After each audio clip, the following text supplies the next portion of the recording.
The ark was gone, stolen by the Philistines. But where did they take it? What happened next?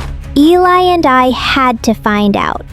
So we followed the trail, right into Philistia.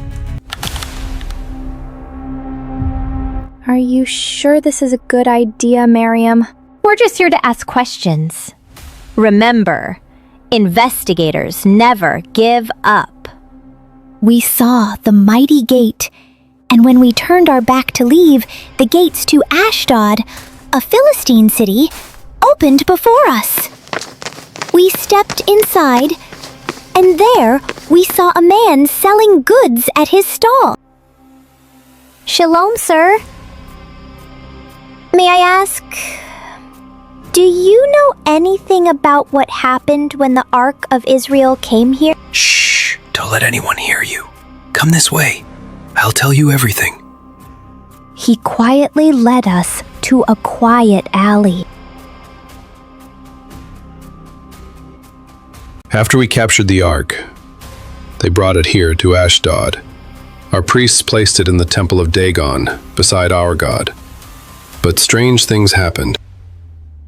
The next morning, Dagon had fallen, face down before the ark. We thought maybe it was just a mistake, so they stood him up again. But the very next day, boom, he fell again. This time, his head and hands broke off, only his body was left lying there. That's when the trouble began. People started to get sick. Painful lumps, tumors grew on their skin. Then the rats came, hundreds of them. They crawled through homes, markets, everywhere. We were cursed. Some cried out, "Send the ark away!" So they sent it to Gath. But the people there got sick too. They moved it to Ekron, and it only got worse. Fear spread like wildfire.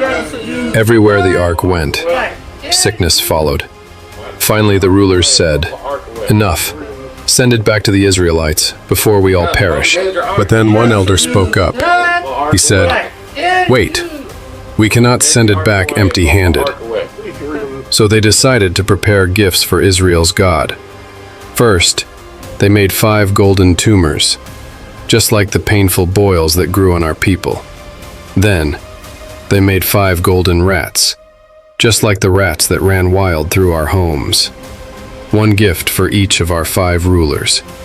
They placed these golden gifts into a special box and set it beside the ark. But there was one more thing. They said, "Let's see if the cows go to an Israelite city on their own." We all watched as the oxen walked straight toward the city of Beth Shemesh, which was an Israelite city. And that is all we know about the ark's last location.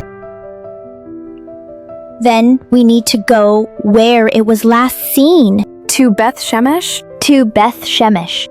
And so we set out to follow the trail of the ark and find out what happened next.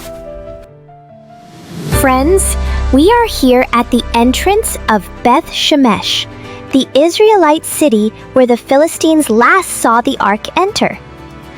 Let's go in and find out what happened here. Come with us. So we went into Beth Shemesh, a quiet, sunlit town with golden fields all around. That's where we found him, an old man sitting near the city gate. He looked like someone who had seen it all, and maybe, just maybe, he knew the story we were searching for. Shalom, sir.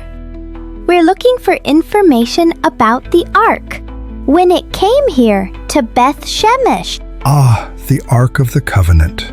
I didn't see it myself, but my grandfather told me the story when I was just a boy. Did your grandfather see it? Yes, he was there in the fields when it came.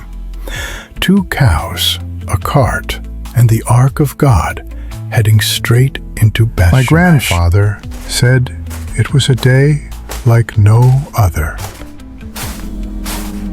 The people of Beth Shemesh were in the fields when they saw it, a cart with no driver, and on it the Ark of the Covenant. They shouted with joy.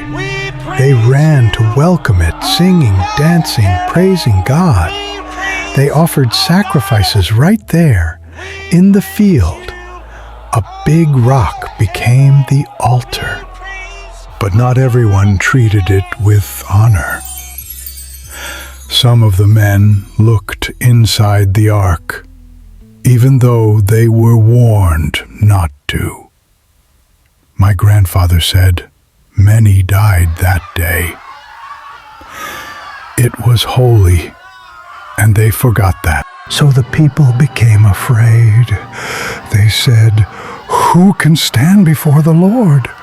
And they sent messengers to Kiriath Jearim.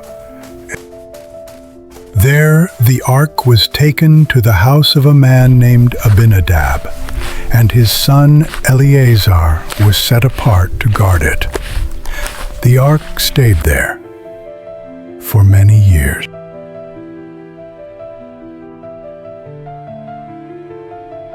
Thank you for sharing the story.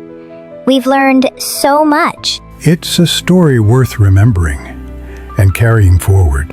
We followed the old man's direction, and there it was. The stone where the ark once rested. This is the rock where the ark rested. As we leave Beth Shemesh, we carry even more proof of God's mighty power. The search is not over.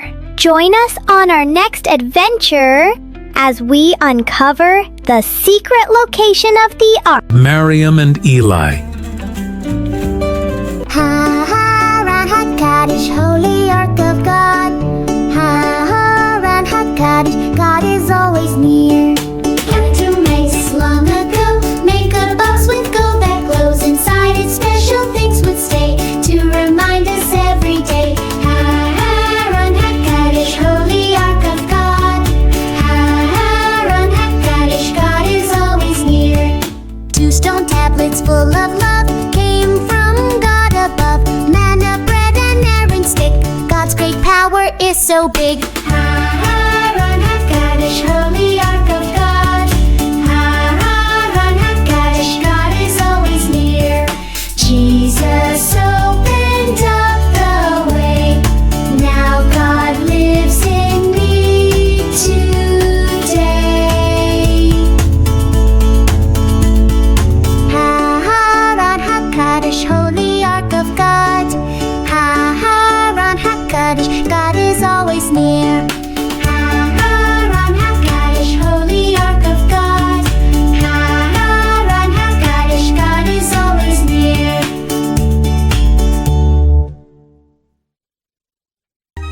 The Adventures of Mariam and Eli.